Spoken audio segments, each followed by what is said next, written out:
3, 2, 1. Holla ballers! What's going on, guys? It's Friday, and as you know, we like to take it easy at Preachgaming on a Friday.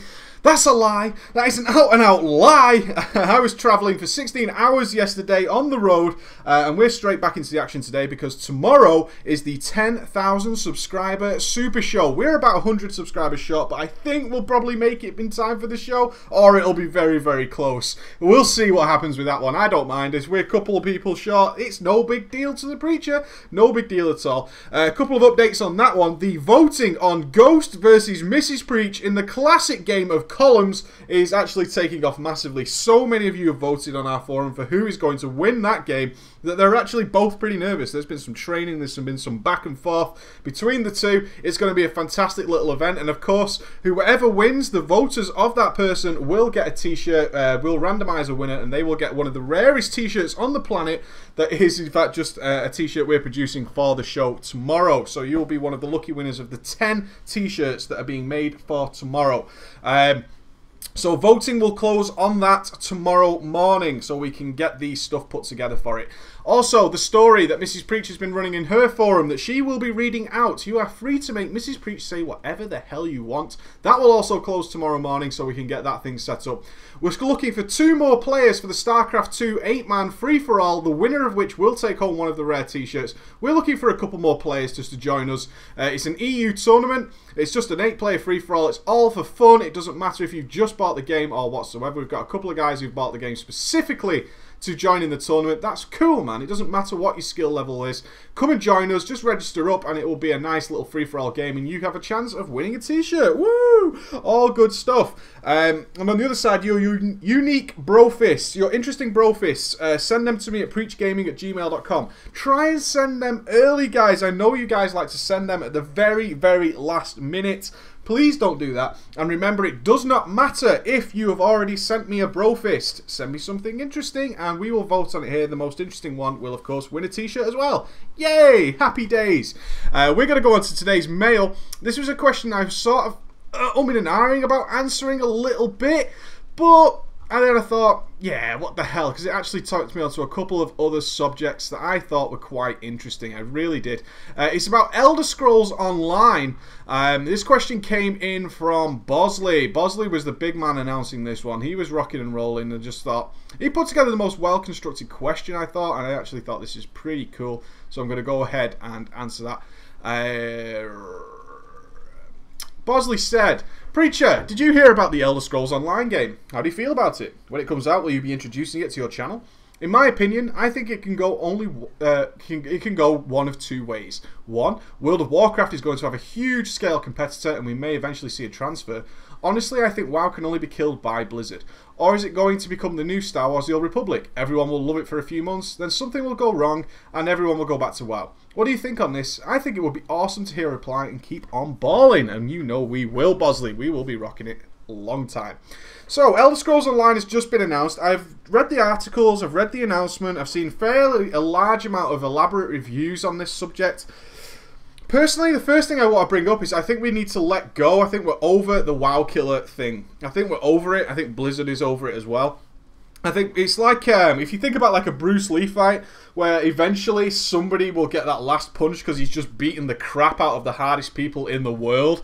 You know, there's like, I would love to see someone work out how much money has been invested by companies around the world trying to just take away from World of Warcraft. Because it must be in the billions by now. Billions of dollars must have been spent trying to kill WoW. Some companies are just looking at Blizzard and going, "Damn you! You have so much money coming in with your game, and that game is nearly a decade old. What the hell? How can you have a game so damn old, still raking in that money, and still with 11 million people playing it? How is that possible? Because our game is updated, it's got new graphics, it's got all this and that." The problem is with these games, before I get onto Elder Scrolls, is everybody seems to be trying to kill WoW by making a game that's like WoW.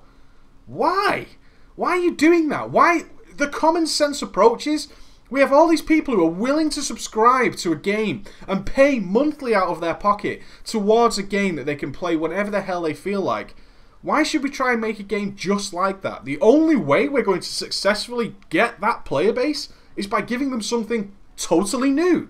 Because then the people can't go, well, it's just like WoW, but you've got this little bit and this little bit.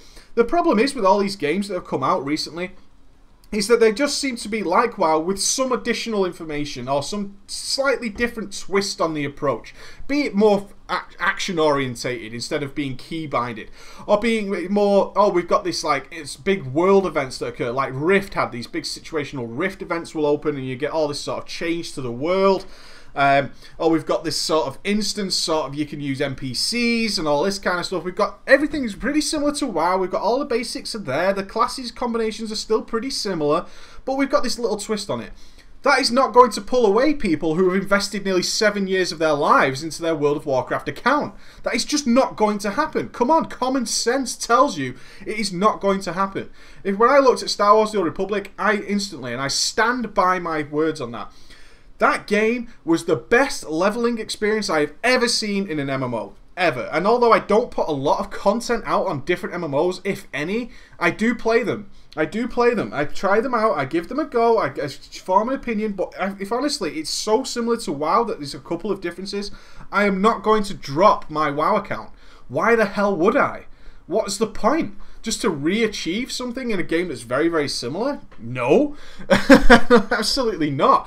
I just don't understand this WoW killer attitude. And Blizzard has stood the test of time. If some game made by some company that is similar to WoW does eventually usurp the subscriber base, including myself, fair play, but I don't think anybody could take away what Blizzard has done. And to call that game the one that broke the camel's back, I don't think that means anything anymore. Because Blizzard has smashed all the competition for so long. I'm not an over Blizzard fanboy, but let's face facts. Blizzard makes fantastic games. Absolutely fantastic games. So this whole WoW killer thing, I don't think it means much of anything. I think we're over it. I think we just need to let it go as a community. It's like, yeah, it's just another MMO. And trying to say this is the WoW killer, that's the WoW killer, I don't think it means much anymore. Because that question had substance round about the Age of Conan era, where we saw these games come in, and Warhammer era, where we saw these games come in, everyone's going, this is the one, guys. This is going to smash WoW. Then it didn't. And we had a succession of games that fell after that just all tried in this similarly vain manner to try and steal us away from World of Warcraft by just producing a game that was similar, close enough to World of Warcraft with a slight twist, that we just thought, well, I don't really see the point in changing, because Blizzard definitely delivers every time, and there's something I don't like about this game, and quite frankly, I've just got so much time invested in World of Warcraft. I've got all these awesome titles, I've got 10 characters, I've got this and that. I just don't see the point in transferring. So yeah, I definitely think we're over that now. I think we need to let it go. I think we just need to, if anything does come in, Blizzard has taken so many punches over the year that if eventually they get that whole Rocky Balboa Dolph Lundgren one that rings our bell, I think I think we could go ahead and call that a day. But I don't think anybody's going to say WoW was a failure at that point. Absolutely not, under any circumstances. Onto the Elder Scrolls thing. Like I said, I have read a lot about it. I have a couple of worries. Only a few games have ever managed to take a well-established property and make it work as an MMO. Blizzard have done that. World of Warcraft, remember, was based on books. It was based on the Warcraft games, the single-player games. It was based on so many other games that they managed to transfer it into the world, but they did it in a way where we were just absolutely immersed. If you played Warcraft 3 and then suddenly you saw Arthas and you saw Lordaeron and you just saw all these stuff, and walking into Orgrimmar for the first time was like, wow, this is incredible. Do you know other games that tried this? I'm just going to throw some out for you. The Matrix Online. If you've never even heard of it, there was a Matrix MMO. It existed. And The Matrix, arguably one of the most popular films of my generation. Millions of people across the world love The Matrix. Maybe not 2 and 3, there's an argument there, but the original Matrix, we were very excited to the fact that we could become like Neo. And then we entered this world, and it just didn't have it. It didn't have that pop. It wasn't there. The game itself was hideous. Absolutely hideous and atrocious. The gameplay was awful. It made no sense. The world was disgusting. It made no sense. You had to get subways. I don't remember Neo taking the subway unless he was taking the in and out outside of the Matrix into his ghost area, or whatever the hell that bullshit was in 2 and 3. His fucking loading screen, or whatever the hell that was supposed to be. But I never remember Neo taking a subway from 5th Street to 9th Street. I don't remember that. And that's what we had to do in the Matrix until we could sort of fly. And even then, the world was a generic mess of blocked cities that just looked crap. They looked absolute crap. And therefore, it fell on its ass. Another one, Star Trek Online. I am the biggest Trekkie in the world. Well, maybe not in the world. I haven't got like an Uhura outfit with a blow-up doll or anything like that. But I love my Trek. I will sit down and crack on some Trek if it's on TV. If I've got something really important to do and some Trek comes on, that is the most important thing in my life right now, is to watch a little bit of Trek. I will get down with Will Wheaton. I am down with Will Wheaton. And Star Trek Online was announced. I was like, this is going to be awesome. The problem is when they try and grab something of this intellectual value, that's something that's been established for, what, 30, 40 years now, Star Trek, is I had this entire vision before I read anything. They say Star Trek Online, I instantly have a trillion ideas of what the hell that game will be like. I'm going to be in charge of the Enterprise. I'm going to be walking around my ship. I'm going to have a whole crew. I'm going to be having a drinking 10 forward. I'm going to be flying left and right. I'm going to be battling the Borg. I'm going to be roguing neutral space and all this kind of stuff. I'm doing all this awesome stuff. And then the game comes out and it's like, wow, this is bad. This is absolutely nothing like what I imagined it. And that is the huge problem with MMOs in the current market, is when they build it on a current established product, is our imagination ruins the game for us, because we have this huge, immense idea of what an MMO should be like, based on games like World of Warcraft and EverQuest. We understand what a huge open world, free roaming, do whatever the hell you please environment is like. And when it's just not quite like that, we are just nothing but disappointed and angry. And maybe rightfully so, because if someone says to you a Star Trek Online MMO, then you predict that everything you see in the films and the TV show and the books is going to be in the game, because you are now part of the Star Trek universe. EVE Online has done it really, really well. They didn't base it on something established. It was a whole new world, so nobody knew what to expect. And we were then able to fly around between galaxies and do all this kind of crazy stuff, and it was awesome. It was really fantastic. And they didn't need to base it on that. I'm not saying all games have failed on this. Final Fantasy MMOs have actually been pretty good. There's some issues in the past for sure, and some people wavered now and then, but they've content updated it, and it's a pretty decent game as it is right now. But then we've got other massive failures like Conan, Warhammer, The Matrix, all these huge games that had this massive backing. Star Wars, The Old Republic. Wow, a game of Star Wars that people were screaming from the rooftops, this game is fantastic, we reached the end game, and it was like, okay, so they knew how to tell a huge story. They don't know how to make an MMO. They don't know. Star Wars Online, Star Wars The Old Republic could have easily been a single player game. It could have quite easily been there. Or a game like Diablo. It could have been just an RPG that you could drop in with 4 or 5 players and easily had so much more fun, I think, if you would have had this limited world where you were just generally battling around with yourself. They had the whole idea of you being able to solo content using your companions. It could have been a massively more successful single player game, in my opinion.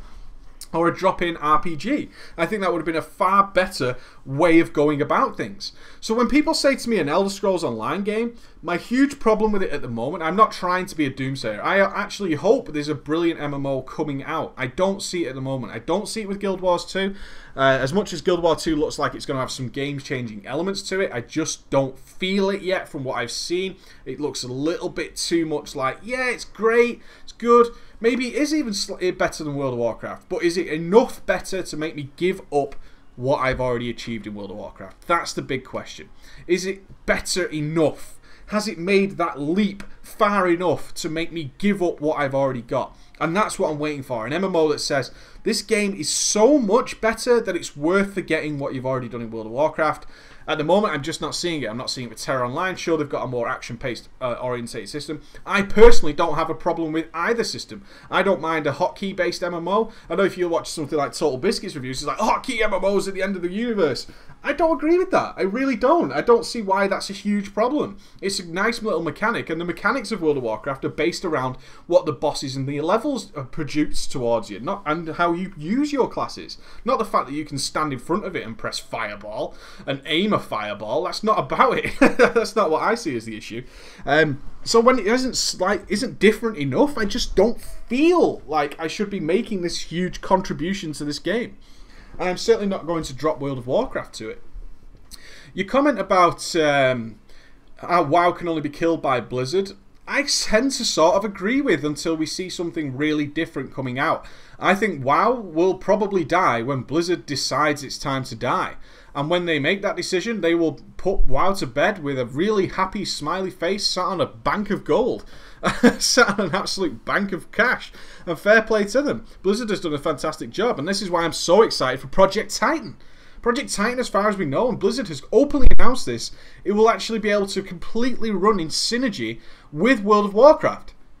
Which obviously means Project Titan is nothing like World of Warcraft. It's trying to grab a completely different audience, which is the perfect way to go about it. I still hark back to a game called Neocron 2, my first ever MMO. It is nothing like World of Warcraft, and it's fantastic. And nobody plays it anymore because it's such an old game full of bugs. This game is a game that you can cross a zone and you have the loading screen errors and you'll relog and you can jump inside the mountains and kill people from there. But that game is awesome.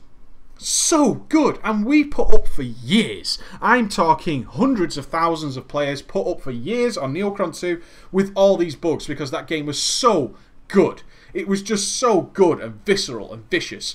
And I would go back to that game in a heartbeat if there was thousands of people playing it. Absolutely. I would totally do it. If there was a player base there, I would go back and I would play it and I would have a whale of a time and I would play WoW alongside it. That's what I think is the next big move.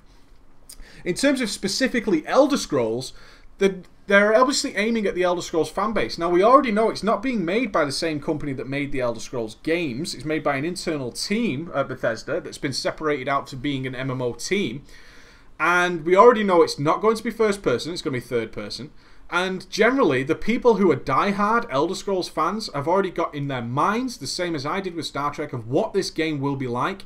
Guess what? It will not be like that. It will not meet your expectations. It can't possibly do it because the human imagination is so creative and so wild and so varied from player to player, from person to person, that in absolutely no way will this game meet all your needs. Hopefully it gets really close and we've got a fantastic game coming.